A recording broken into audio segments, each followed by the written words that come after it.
ஆண்டவரும் இரட்சகருமாகிய இயேசு கிறிஸ்துவின் நாமத்தில் உங்களுக்கு எங்கள் வாழ்த்துக்கள். தேவ கிருபையினால் தொடர்ச்சியாய் பரலோக தேவனுடைய மன்னாவாகிய அவருடைய வார்த்தையை உங்களுக்கு அறிவித்து கொண்டிருக்கிறோம். சங்கீதம் 33:9 மையமாய் வைத்து அவர் சொல்ல ஆகும், அவர் கட்டளையிட நிற்கும்.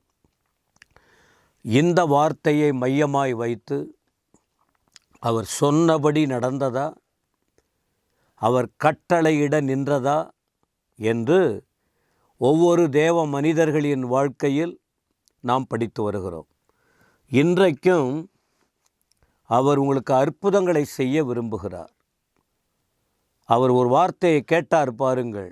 எரேமியாவின் புத்தகம் 32:27. எரேமியா 32:27. இதோ நான் மாம்சமான யாவருக்கும் தேவனாகிய கர்த்தர், என்னாலே செய்யக்கூடாத அதிசயமான காரியம் ஒன்று உண்டோ? அப்போ அவர் சொல்கிறார், என்னால் அதிசயங்களை செய்ய முடியும், என்னால் அற்புதங்களை செய்ய முடியும். மனுஷனால் கூடாதது தான் தேவனாலே எல்லாம் கூடும். அப்போ இந்த அதிசயங்களை, இந்த அற்புதங்களை காண வேண்டுமானால் என்ன செய்ய வேண்டும் தெரியுமா? அவர் வார்த்தைக்கு பரிபூரணமாய் கீழ்ப்படிய வேண்டும். தேவ வார்த்தைக்கு கீழ்ப்படிந்தால் அவர் சொல்லாகும், கட்டளையிட நிற்கும். அதிசயத்தை காண்பீர்கள், அற்புதத்தை உணருவீர்கள். யோவான் 21ஆம் அதிகாரத்தில் ஒரு சம்பவம் இருக்குது. சீஷர்கள், ஆண்டுடைய அற்புதத்தை அறிந்தவர்கள், கண்டவர்கள், உணர்ந்தவர்கள், கூடவே இருந்து பார்த்தவர்கள்.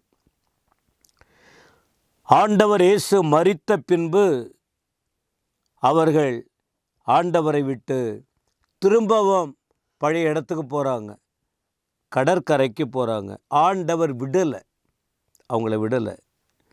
ஆனால் அவங்க போயிட்டு திரும்பவும் அந்த பழைய தொழிலுக்கு போன உடனே ஒரு மீன் அகப்படலை. இவங்க 3.5 வருஷம் அவர் கூட இருந்து ஆண்டுடைய வார்த்தையை கேட்டு இதுக்காக அழைக்கலை அவங்கள. அநேக மக்கள் ஜீவ ஒளியை காண்பதற்கு இவங்களை பக்குவப்படுத்தி அனுப்பணுன்னு தான் அழைச்சி பயிற்சி கொடுத்து கொண்டு இருந்தார். ஆனால் இவர்களோ மீண்டும் மனுஷிகத்துக்கு இடம் கொடுத்து மீன் பிடிக்க போகிறாங்க. ராத்திரி முழுவதும் பிரயாசப்பட்டாங்க, ஒன்றுமே நடக்கலை. அந்த நேரத்தில் 6ஆம் வசனம் பாருங்கள். யோவான் 21:6. அப்பொழுது அவர், நீங்கள் படவுக்கு வலதுபுறமாக வலையை போடுங்கள் சொல்கிறார். சீஷர்கள்கிட்ட விலகிப்போன பின்மாற்றம் அப்படின்னு சொல்வதை விட மீண்டும் அந்த இடத்துக்கு விட்டு வந்த தொழிலுக்கே போனதான அவன் போயிட்டான், விட்டுருன்னு விடலை. ஏன்னா தேவன் இவர்களை கொண்டு பெரிய காரியத்தை, அதிசயத்தை செய்யணும்னு விரும்புகிறார்.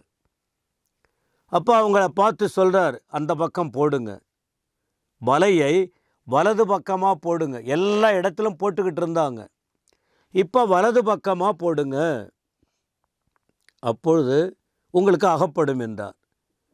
அப்படியே அவர்கள் போட்டு, யாருன்னே தெரில அவங்களுக்கு, ஆனால் ஆண்டவர் தேடி வந்து பேசுகிறாரு. ஏதோ ஒரு வார்த்தை, வலையை போடுங்கன்னு சொன்னார், போட்டாங்க.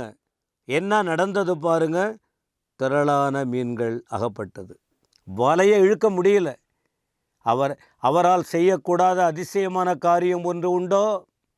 அவர் சொல்ல ஆகும், அவர் கட்டளையிட நிற்கும். அவர் சொன்னார், அவர் கட்டளையிட்டார். மனுஷன் என்ன செய்யணும்? கீழ்ப்படியணும். இவங்களுக்கு ஆண்டவர் சொன்னார், வலது பக்கமாக, இடது பக்கம் இல்லை, வலது பக்கமாக வலையை போடுங்கள் என்று கட்டளையிட்டார். மறுத்து பேசவில்லை, இவங்க மறுப்பு ஒன்றும் கூறவில்லை. அவர் சொல்லுக்கு கீழ்ப்படிந்து வலையை போட்டாங்க. மிகுதியான மீனை பிடிச்சாங்க. அது எவ்வளவு மீனா? 11ஆம் வசனம். சீமோன் பேதுரு படவில் ஏறி 153 பெரிய மீன்களால் நிறைந்த வலையை கரையில் இழுத்தான். இத்தனை மீன்கள் இருந்தும் வலை கிழியவில்லை. ஆண்டவர் அதிசயம் செஞ்சார்னா அது அவ்வளோ பெரிய ஆசீர்வாதம்தான். சொன்னார், செய்தார். ஆனால் மனுஷன் கீழ்ப்படியணும். அப்போ ஏன் இன்றைக்கு மனுஷன் வாழ்க்கையில் சில நடக்கலை? 10 வருஷம் ஆச்சுங்க, ஒன்றும் நடக்கலை. 5 வருஷம் ஆச்சு, நானும் பைபிள் படிக்கிறேன், நானும் ஆலயத்துக்கெல்லாம் போகிறேன், நானும் ஜெபம் பண்ணிக்கிட்டு தான் இருக்கிறேன், ஒன்றும் நடக்கலை. ஏன் தெரியுமா? தாமதம். எங்கேயோ அவர் சொல்கிற வார்த்தைக்கு நம்ம கீழ்ப்படியாத இருந்துக்கிட்டு இருக்கிறோம். பல விதங்களில் ஆண்டவர் நம்மோட பேசிக்கிட்டு இருக்கார். அது அவங்களுக்கு தெரியும். எந்த வார்த்தைக்கு கீழ்ப்படிந்திருக்கிறோம், எந்த வார்த்தைக்கு கீழ்ப்படியவில்லை என்று எனக்கு தெரியும், உங்களுக்கு தெரியும். அதனால தான் தாமதம். ஆனால் இவங்க கீழ்ப்படிந்தாங்க. ஆண்டவரை விட்டு விலகினவங்க தான், விலகி போனவங்க. தேவன் மீண்டும் அவங்களோடு கூட போயிட்டு ஏற்கனவே இவர்கள் அற்புதத்தை கண்டவங்க இப்போ வெறுமையாக நிற்கிறாங்க. மீண்டும் அவர்களுக்கு தம்முடைய வார்த்தையை சொல்கிறாரு. அவங்க உடனே கீழ்ப்படிந்தாங்க, அற்புதத்தை கண்டார்கள், அதிசயத்தை கண்டாங்க. எனவே இந்த வார்த்தைகளை கேட்கிற அருமையானவர்களே, 153 மீன்கள். நீங்களும் உங்கள் வாழ்க்கையில் அற்புதத்தை காணணுமா? ஆண்டவர் மாறுறதில்லை, அவர் வார்த்தை மாறுவதில்லை, அவர் என்றைக்கும் இருக்கிறார். ஆனால் உங்களுக்கு அந்த அற்புதத்தை செய்யணும்னு விரும்புகிறார். 77ஆம் சங்கீதம் 14ஆம் வசனம் இப்படி நாம் படிக்க முடியும். சங்கீதம் 77 14ஆம் வசனத்தை பாருங்கள். தேவனே உமது வழி பரிசுத்த ஸ்தலத்தில் உள்ளது. நம்முடைய தேவனைப் போல பெரிய தேவன் யார்? இந்த அதிசயங்களை செய்கிற தேவன் யார் தெரியுமா? பெரிய தேவன். 14ஆம் வசனம், அதிசயங்களை செய்கிற தேவன் நீரே, ஜனங்களுக்குள்ளே உம்முடைய வல்லமையை விளங்க பண்ணினீர்.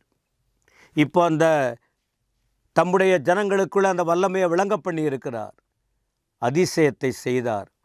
உங்கள் வாழ்க்கை இரவெல்லாம் பிரயாசப்பட்டு, வாழ்நாள் முழுவதும் பிரயாசப்பட்டு ஒன்றுமில்லாத நிலையில் இருக்கிறீர்களா? இந்த வார்த்தைகளை படிங்க. அவரால் செய்யக்கூடாத அதிசயமான காரியம் ஒன்றுமில்லை. உங்களுக்கு அதை செய்வார். ஆனால் கர்த்தருடைய வார்த்தைக்கு கீழ்ப்படியணும். கீழ்ப்படியாமையினால்தான் என் வாழ்க்கை வறண்டு போயிருக்கிறது, காய்ந்து போயிருக்கிறது, செழிப்பில்லாமல் இருக்கிறது, தடுமாற வைத்து கொண்டு இருக்கிறது. ஆனால் கர்த்தருடைய வார்த்தையை ஏற்றுக்கொண்டு கீழ்ப்படிந்து பாருங்கள். இன்றைக்கே உங்களுக்கு அற்புதங்களை, அதிசயங்களை அவர் செய்வார். இந்த வார்த்தை மாறாதது, அவர் சொல்ல ஆகும், அவர் கட்டளையிட நிற்கும். தேவன் தாமே உங்களை ஆசீர்வதிப்பாராக. ஆமேன், ஆமேன்.